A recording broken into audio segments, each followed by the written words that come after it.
know your product. Okay, out of the gate when I'm on the call, I'm telling them specific things about the plan. And many of us have different approaches. Like Brian is really good at being very personable with people. He's taking time, he's asking their name, he's asking them questions, he's drawing information out of them. And I would say in many cases you have to do that depending on the type of person. But again, because I'm on the call, I want to figure out where they're at, and then I want to decide, are they going to buy? If so, get them on the plan and then off. If they're not going to buy, I'm going to do all that I can to get them to come back, and then I'm off the call. I'm not going to have 5 30-minute phone calls today. Not that's not bad. That's not bad. You have to do that sometimes. So what I'm going to do is I'm going to give them information about the plan before they ask. That's not going to be me presenting 10 minutes of information, but I'm going to hit the highlights. There's no waiting period with our plan. I'm going to pull up the list of doctors in their area before they ask, and I'm going to tell them, we have this many dentists. This is the average that you're going to save on the plan. This is the cost. It's very affordable. And I say those 4 or 5 things numerous times on the phone. 1, for emphasis. I want to emphasize the aspects of the plan that are very helpful for people. But 2, and I've asked some other guys what they've thought about this. I encourage others that we haven't talked about. I just think there are times when people stop listening. They stop listening. They're going to ask Tyler a question, and if they've already looked at the website or not, they're going to expect a specific answer, a certain answer. And when they don't hear what they're expecting, there's going to be a disconnect there, and they're going to say, wait, what? Wait, even if it's better, what you answer is better than what they expected, it's going to mess with them a little bit, and they're not going to hear what you say after that, or they may not have heard clearly what you just told them. So you've got to emphasize those specific things of the plan. So I'm going to be giving that information within the first minute, 2 minutes of the call. I'm going to be giving them that information. Close early, close often. That follows, guys. That you've got to present the information in a way that draws, demands, exhorts some kind of response from them. And if you're not doing that, are you presenting the information in a way that is attractive to that person? That's the question you've got to ask. So I think the more that you develop this, the more you're going to find, I just told them about the plan, and I didn't even have to close. I didn't even have to ask for the sale. They just wanted to sign up. They jumped ahead of me. And I feel like when that happens consistently, man, I'm really presenting the information well. What I'm doing, I need to stick with it. Okay? And finally, again, know the prospect. Know your prospect. The needs are the same. Okay? If you're convinced that the plan is helpful for people, the needs are the same, and you're gonna find and figure out how specific aspects of the plan apply to each caller situation. And if you're analytical like me, you're gonna figure out, you're gonna have the same conversation, not just over and over and over and over and over again throughout the day. You're going to have the same type of conversation with the same type of people. You begin to read people a little bit on the phone. Now that's not, I've got some hazards to avoid that I want to talk about here in a second, but this is not a fix-it-all. This is not the perfect presentation. I have bad days. I wish I was more consistent like a lot of the guys in the office are. But I feel like over the last couple of years, this is what I've tried to do, and it's worked out pretty well so far. It really has. So you're able to meet the needs of the people by presenting the information and going for the close. You're able to meet those needs before you possibly even know what they are. And I think if they have a specific need, they're going to voice that to you. It's going to be pretty apparent up front. But if they give you the general, Thad, tell me about the plan. I mean, get out of the gate and go for it. Just go for it. Okay? I'm going to stop. Are there any questions before I get into a few hazards that I think you need to be aware of taking this approach? Yeah, Joe, you talked about needs and categories of needs and types of conversations, and I think you were implying people, although you disclaimed stereotyping. Can you talk about what some of those are? types of needs / conversations and caller types? Yeah, sure, Brian. That's a great question. I would probably put people in 3 categories. You have the people who are just looking for some type of plan, and they have no idea what we're offering. They know they need some type of plan, but they know nothing about the plan. Maybe they haven't seen the website. Somebody gave them the phone number. So when you talk to that person, and I don't know what percentage of the calls those are going to be, but in my experience, it's very difficult to get them to buy the first call.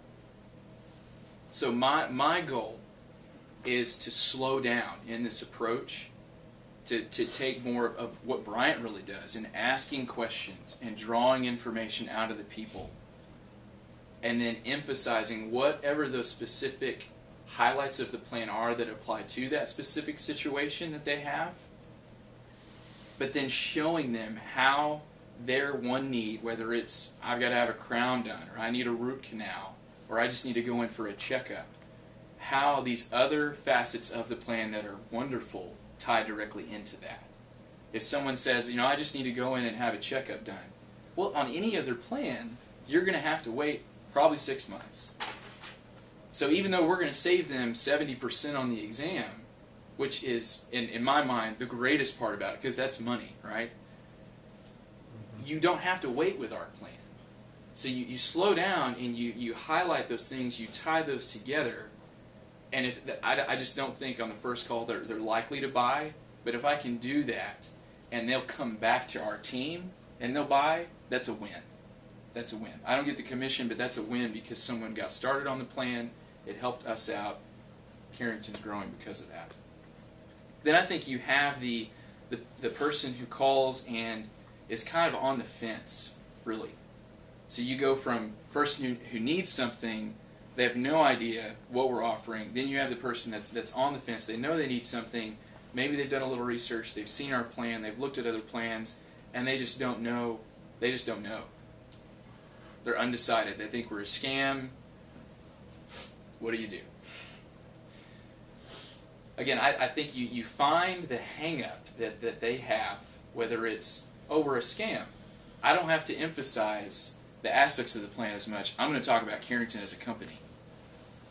And then I'm going to go, after I do that, after I find out whatever it is, that point that's going to push them over to our side of the fence, I'm going to go right out of the gate into, here's the plan, here's how it works, this is what it'll do for you. Do you want to sign up? Can I help you get signed up? Do you want to use it?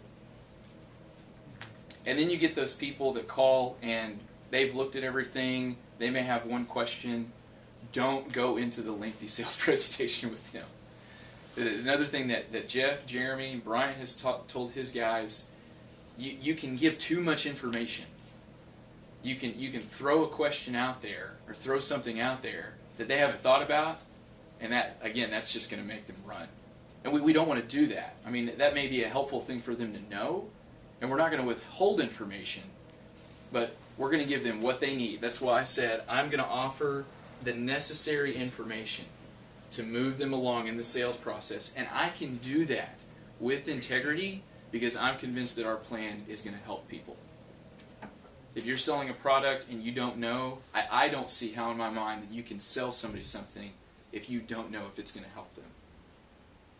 Does that make sense, Brian? Does that answer your question a little bit? Sure. Okay. Good. Any other questions? That's a great one. And honestly, guys, I'm still trying to figure out how my approach works with different types of callers. I know that there are sales that I miss because either I don't read the person right or I don't take the necessary approach with that. And that's just a learning process that I'm going through. But I feel like that's how I try to respond in those situations. You talked about asking for the close 3 or 4 times on a call. Do you do that in the same way, or do you ask for it in different ways? What are some different ways you ask? Yeah, that's a great question. I think that a lot of that depends. I'm glad Brian asked his question first. That a lot of that depends on the type of caller that you have. If the person is they have the information that they do about the plan, they've seen the website, they've called in before, whatever. and they just need one question clarified, I'm going to share with them. I'm going to give them the information that they need, and I'm just going to I'm going to wait. I'm going to wait for that response if I feel like I presented it in a way that's going to elicit that from them. Or I'm just going to flat out ask for it. I'm going to give them the information and say, does that sound like that would be helpful for you? We could get it started for you in just a few minutes. And I don't ever just ask for the sale in isolation. I'm always going to bring it back to, you can use it right away, or it just takes a few minutes. It's very easy. You can go to the doctor today if you needed to, something like that to kind of encompass the close.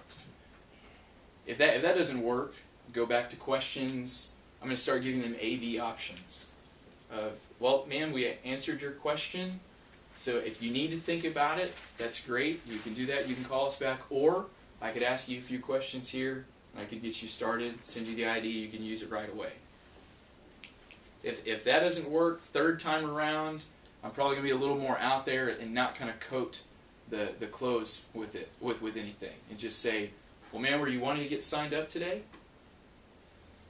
And I think after 3 or 4 times, if they're not there, I'm going to encourage them to keep looking at the plan, give them our number, encourage them to call us back if they have questions, and just try to maintain some kind of connection with them as much as possible. Send them the email. I know Josh did that 3 or 4 times yesterday. I think he got 2 sales out of it. So just continue to establish that connection if not. I don't know where we are on time. Good. Good? Okay. Let me share real quick a few hazards that I have run into that I feel like I have to be very cautious of as I use this approach and continue to use it. And I would